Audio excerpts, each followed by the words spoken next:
Which, alright, a lot of people say Vybz Kartel sell his soul to the devil. I'd like to know how the selling of one's soul to the devil go. Like, I don't know. I cannot be what you want me to be or what he, she, or the old lady wants me to be. I have to be true to myself and just be Vybz Kartel. Vybz Kartel's darkest secret is finally out. The man they called World Boss built an empire on controversy, but nothing prepared Jamaica for what was coming. As a mentor of Vybz Kartel, you know what I mean, over the years, the whole Jamaica know that, so we're always forever grateful and thing, you know what I mean? But you have a time in life where you have to become your own person. He turned on his mentor, split an entire island in two, and transformed a music rivalry into something that forced the Prime Minister himself to intervene. The government is defending its decision to intervene in the dancehall rivalry between DJs Mavado and Vybz Kartel. The Gaza Gully conflict spilled onto the streets. But the real darkness was still hidden, waiting in the shadows of Portmore, where loyalty would be tested in the most horrific way imaginable. So let's get into it. Kingston, Jamaica, birthed Adidja Palmer on January 7th, 1976, into a world where survival meant being sharper than everyone else. Waterhouse and Portmore weren't just neighborhoods, they were war zones dressed in Caribbean sunshine. 6 children crowded into the Palmer household, and young Adidja quickly learned that dreams were luxuries most couldn't afford. That one you're dedicated to all who say, me nah come out to nothing. His father pushed education hard, determined to keep his son from becoming another statistic. But Calabar High School couldn't contain Palmer's fire. The expulsion came inevitably, though his father refused to let him quit completely. Tutorial College became the compromise, a middle ground between the streets calling his name and the traditional path his parents desperately wanted. At 17, everything shifted. The year 1993 marked his first step into a recording booth, performing under the name Idonia Banton, a tribute to his idol, Buju Banton. That first track, Love Fat Women, dropped on Alvin Reed's One Heart label.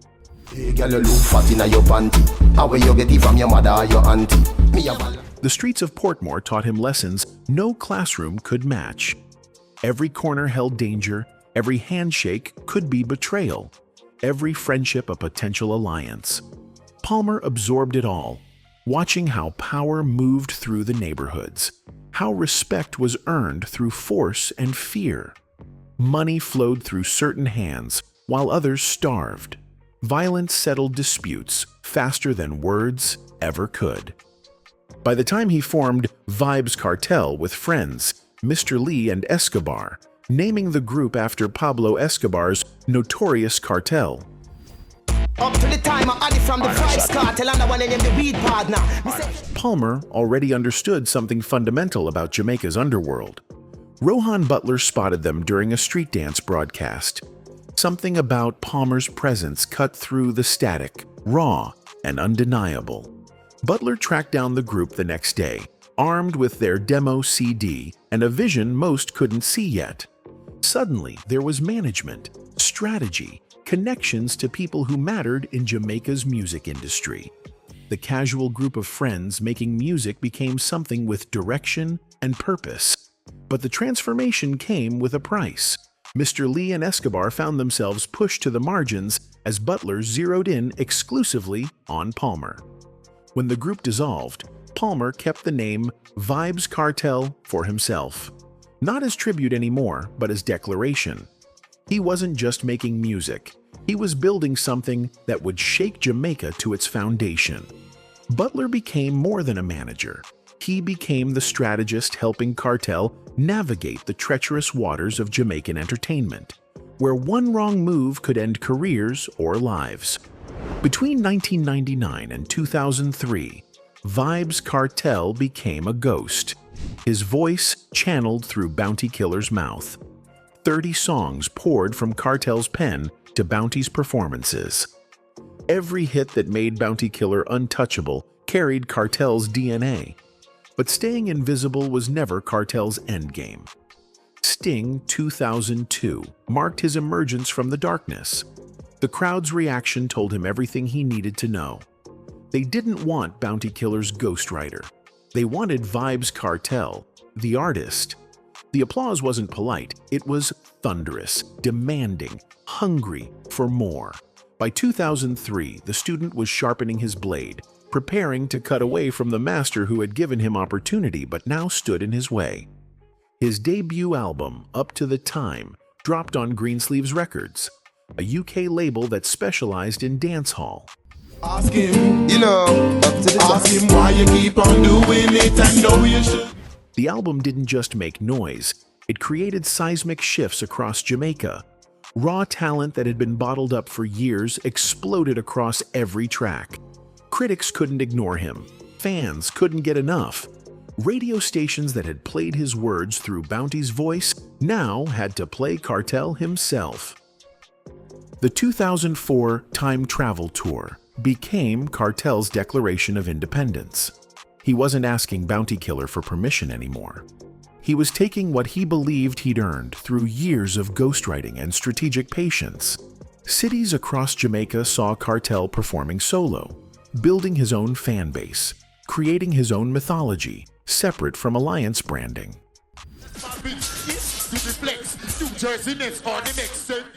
Meanwhile, another artist was rising within the alliance camp. Mavado's success caught everyone's attention, including Kartel's. Something about Mavado's trajectory felt like a challenge, like Bounty Killer was replacing one protege with another. The seeds of what would become dancehall's most destructive rivalry were already germinating, watered by jealousy and competition. Kartel left the alliance in 2006, not as defeated, but as liberated. He'd learned everything Bounty Killer could teach him. Now it was time to prove he could surpass his mentor entirely.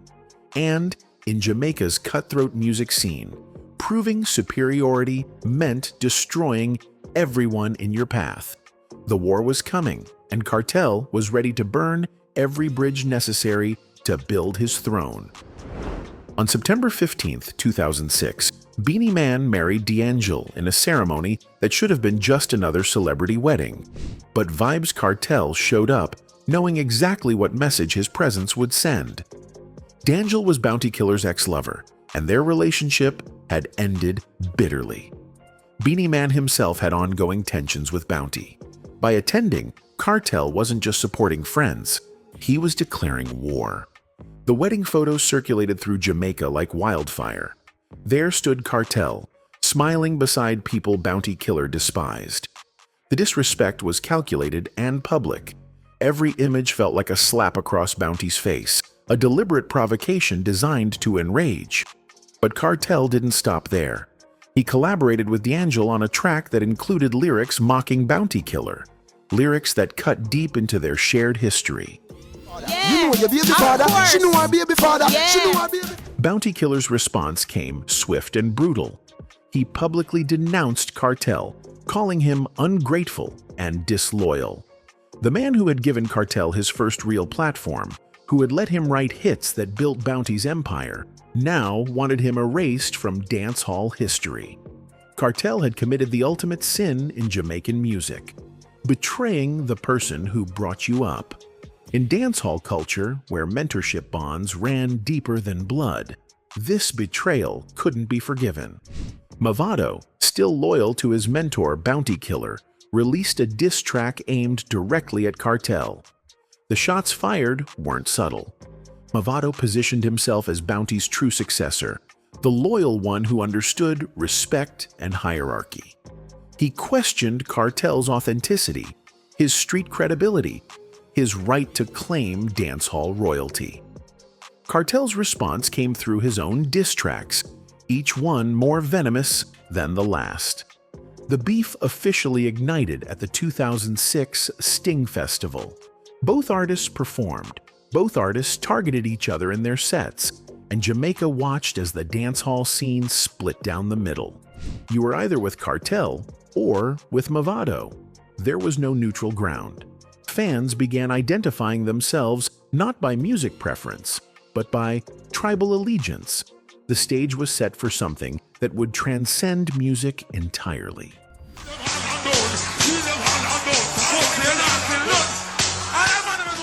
After leaving Alliance, Kartel needed his own base of power. He found it in the Portmore Empire, a music group initially formed by Diva Brat and Nuclear. But Kartel didn't join to be another member. He joined to take over. His business acumen, learned during his years watching Bounty Killer, made him formidable in ways most artists couldn't match. Within months, Kartel had orchestrated a fallout with the original founders. The exact details of what happened remain disputed, but the outcome was clear. Diva Brat and Nuclear found themselves pushed out of their own creation. Kartel rebranded the group as the Gaza Empire, naming it after the war-torn region in Palestine. The symbolism wasn't subtle. This was territory worth fighting and dying for. Gaza became more than a music label. It became an identity, a movement, a gang. Young artists flocked to Kartel, drawn by his growing power and reputation for making stars. Popcaan, Vanessa Bling, Tommy Lee Sparta. Kartel pulled them from obscurity and molded them into extensions of his empire. Each artist carried the Gaza brand, spreading Kartel's influence further across Jamaica. Meanwhile, Mavado's Gully Side consolidated power in Kingston's toughest neighborhoods.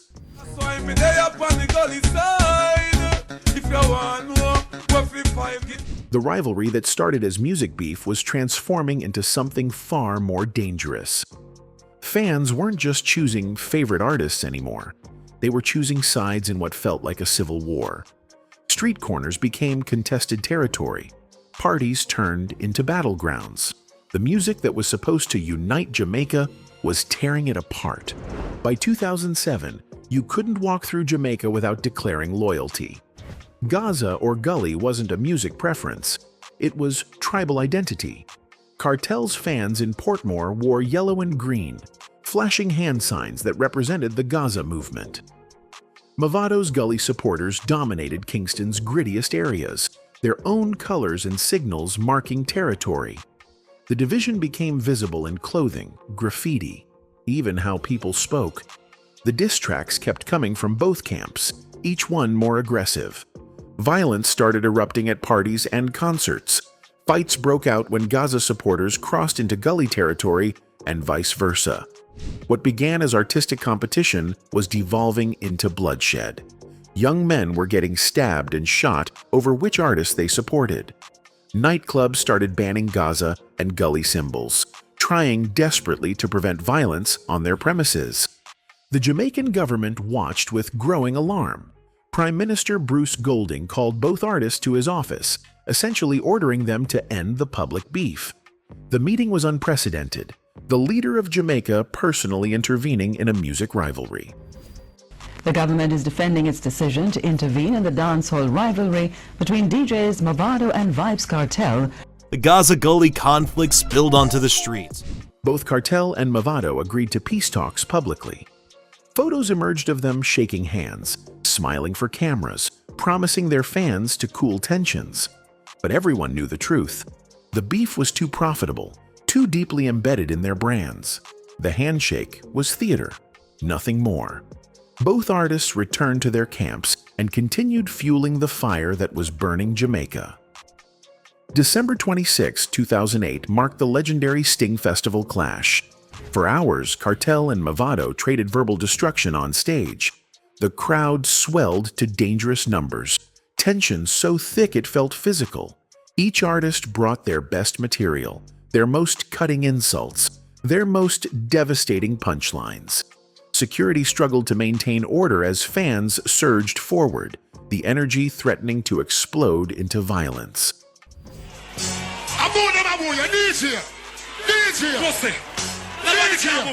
Opinions split on who won. Neither fan base would accept their champion lost. But something else was happening beneath the surface. While public attention focused on the Mavado rivalry, Kartel was building something more dangerous. His Gaza empire wasn't just signing artists. It was creating a genuine street organization with hierarchies, territories, and codes of conduct that mirrored actual gang structures. Members swore loyalty not just to music, but to Kartel himself. The music was becoming camouflage for something darker. Songs that seemed like boastful dancehall lyrics were actually coded messages about real criminal activities. References to violence weren't metaphorical anymore. They were documentation.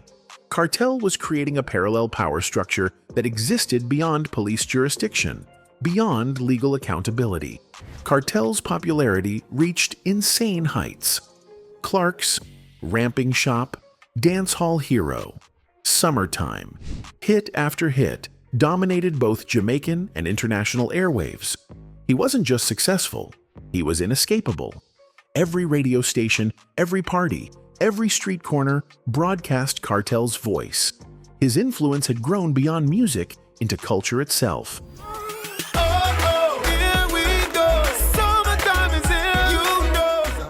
He expanded beyond music into business ventures that raised eyebrows.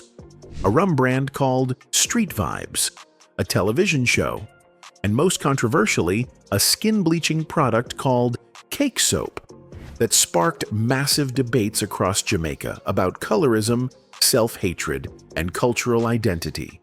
Kartel himself bleached his own skin dramatically.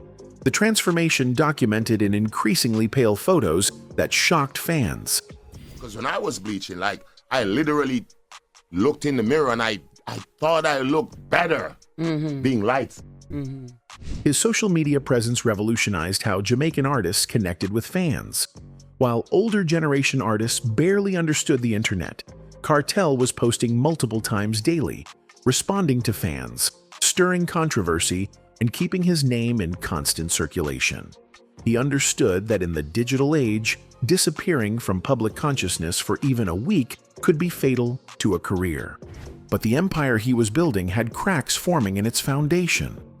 Loyalty in Gaza came with expectations and consequences. Members who disrespected Kartel or tried to leave the organization faced severe repercussions. The line between music collective and criminal enterprise was dissolving entirely. And somewhere in Portmore, a young man named Clive Williams was about to learn what happened when you crossed the world boss. May 23rd, 2010 began like any other day in Jamaica. But by nightfall, the island was under state of emergency. The government's target was Christopher Dudas Coke, a lord with connections so deep into Jamaican society that extracting him would require military intervention. Tivoli Gardens, Dudas's stronghold, became a war zone. Gunfire echoed through Kingston's streets as security forces moved in with overwhelming force. The operation to capture Dudas sent shockwaves through Jamaica's criminal underworld. Everyone connected to organized crime started feeling pressure. Police weren't just hunting one drug lord. They were dismantling entire networks, following every thread, investigating every connection. And Vybz Kartel, with his Gaza empire and street connections, became a person of interest. This week in Jamaica Now, harsh attorney reacts after Vybz Kartel and his co-convicts are sentenced to life in prison. On June 29, 2010, St. Catherine South Police brought Kartel in for questioning. The interrogation lasted hours, detectives probing into his Gaza operations, his street connections, his business dealings. They wanted to know about his connections to gangs, about Gaza Empire's activities beyond music, about whether his organization was funding or participating in criminal enterprises. Kartel maintained his innocence, claiming Gaza was purely artistic. After over 2 weeks of detention, authorities released him on July 16th. Kartel walked free just in time to perform at Reggae Sumfest.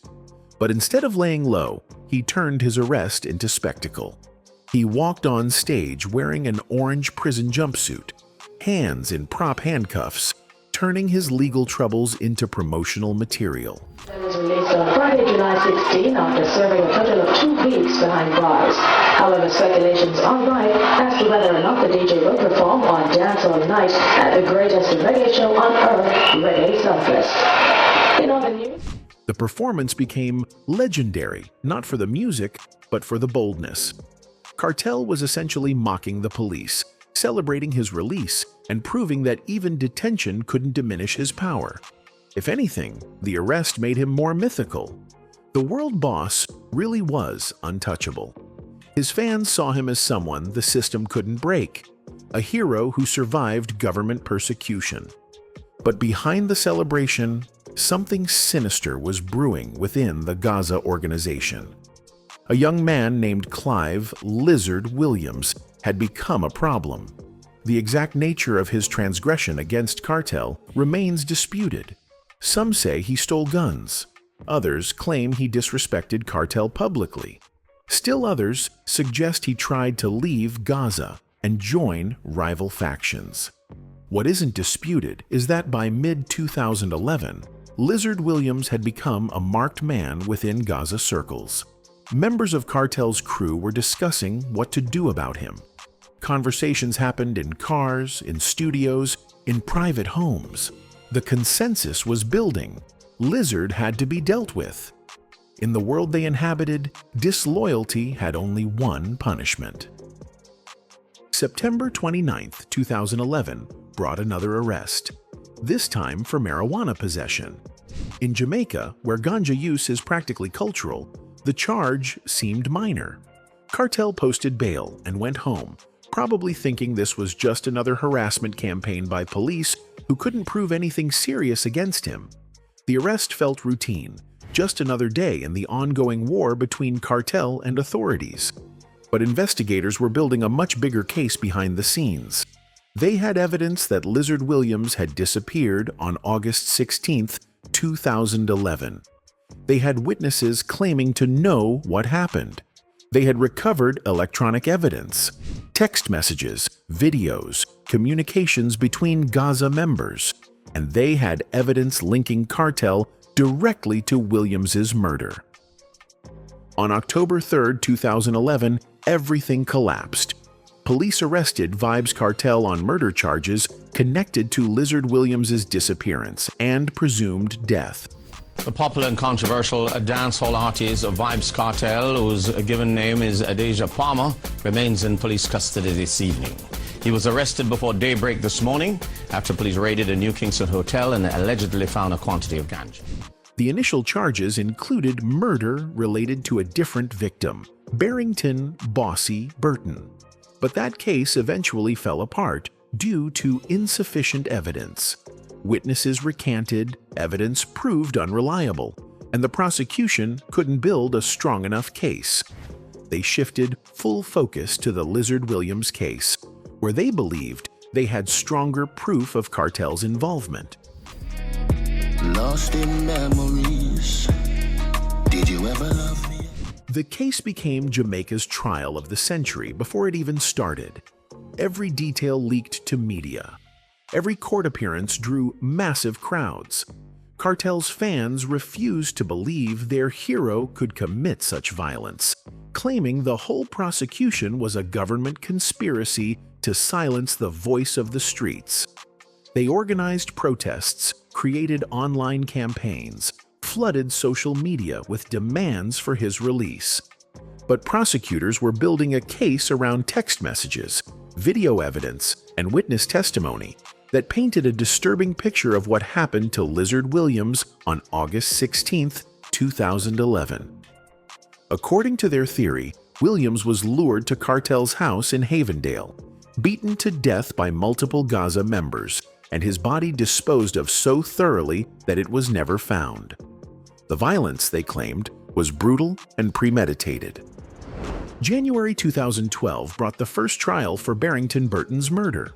The prosecution tried to prove Kartel ordered the hit, presenting witnesses and evidence they believed established guilt. But their case disintegrated under scrutiny. Evidence was circumstantial, witnesses proved unreliable under cross-examination, and the jury couldn't convict beyond reasonable doubt. Kartel walked out of that courtroom vindicated, at least temporarily. But the Lizard Williams case was different. Prosecutors had spent months assembling evidence they believed was insurmountable. Kartel maintained his innocence throughout, insisting he was being framed. His testimony painted him as a victim of police corruption, targeted because of his influence, and refusal to cooperate with authorities. He claimed the evidence was manufactured. The witnesses were lying. The entire prosecution was designed to remove him from Jamaican society because his music threatened the establishment. Sentencing came on April 3, 2014.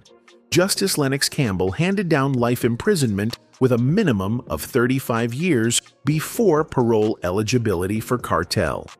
The co-defendants received similar sentences, some slightly less. At 38 years old, Kartel was essentially guaranteed to spend the rest of his productive life behind bars. The world boss had finally been stopped. Dancehall entertainer Vybz Kartel and his 3 co-convicts have been sentenced to life in prison for the 2011 murder of Clive Lizard Williams. Appeals were filed immediately. The defense team argued the trial was unfair, that the judge should have dismissed the jury after one member attempted to bribe others, that evidence tampering should have resulted in acquittal. They pointed to irregularities throughout the proceedings, claiming their client never received a fair trial. But the appeals failed repeatedly. The conviction stood firm. Inside prison, Kartel faced his new reality.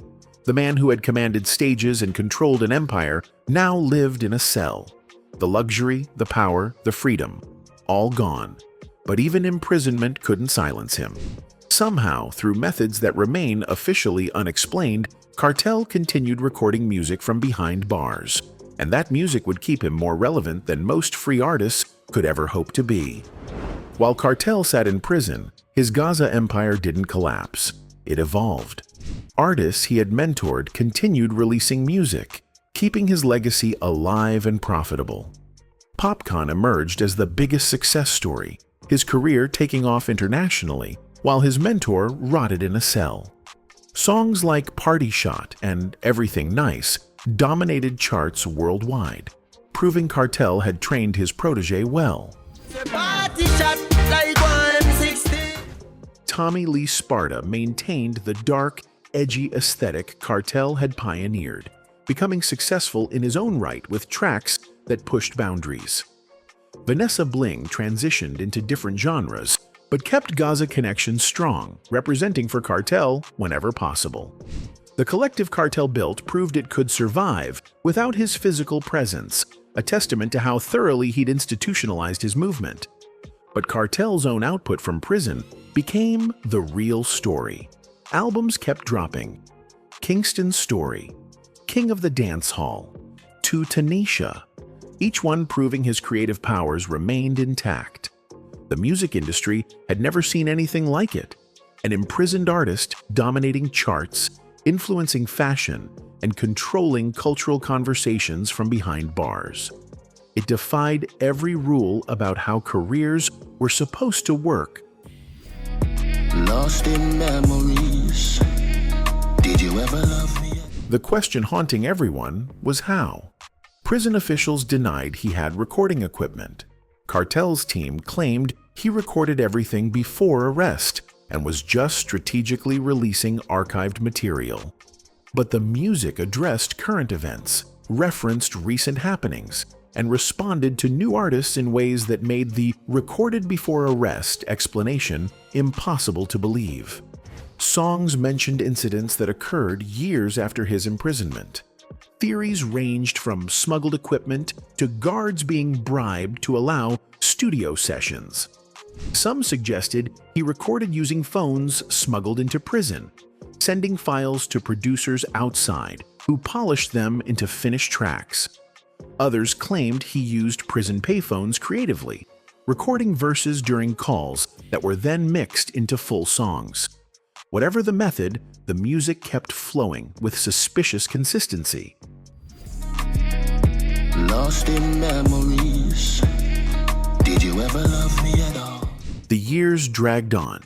2014, 2015, 2016, 2017. Each one bleeding into the next, with Kartel still behind bars and his appeals still pending.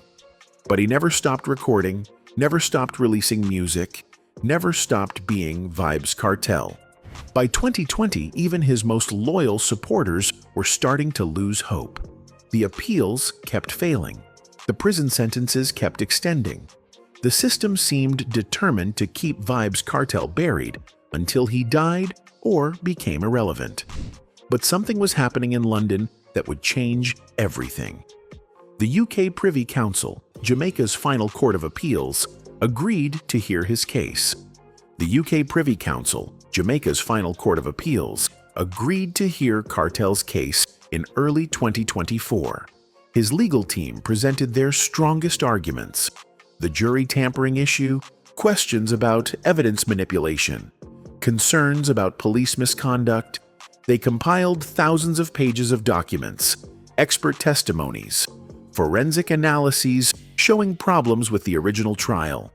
For weeks, judges deliberated on whether the conviction was safe or needed overturning.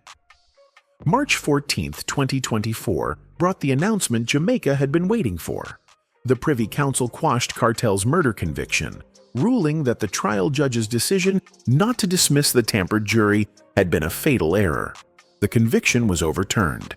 After 13 years, Vybz Kartel's murder conviction no longer existed. The news spread like lightning across Jamaica and through global media. But the battle wasn't over. The Privy Council sent the case back to Jamaica's Court of Appeal to decide whether to order a retrial. The prosecution had to determine if they could mount another case after all these years, with witnesses scattered and evidence aging. Could they find everyone who testified in 2014? Would those testimonies still hold up? Kartel's fate hung in balance for months more, while legal teams argued. July 31, 2024 ended the nightmare.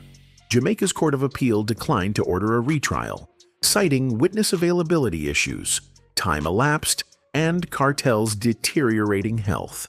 The decision meant immediate release. After 4,868 days in prison, Vybz Kartel was a free man. The paperwork was processed, the gates opened, and the world boss walked back into the world that had never stopped chanting his name. The man born Adidja Palmer in Kingston's toughest neighborhoods had transformed himself into Vybz Kartel, survived industry politics, outlasted rivals, endured prison, beat a murder conviction, and returned stronger than ever. Whether you believed his innocence or his guilt, whether you loved his music or hated what he represented, one thing was undeniable. The world boss had conquered death itself and come back to reclaim what was his. Anyway, that's it for the video, folks. Bye.